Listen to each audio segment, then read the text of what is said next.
Komando, komando, komando.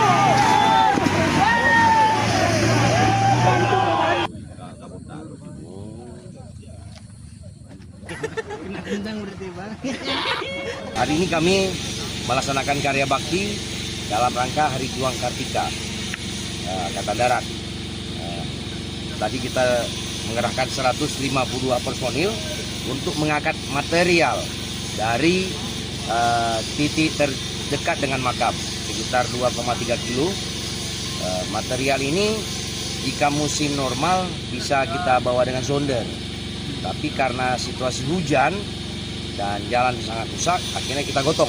Setiap personil menggotong. Tadi kita bawa ada paving block, ada batu bata, ada semen, ada pasir untuk menyelesaikan pembangunan makam Cuk Mutia.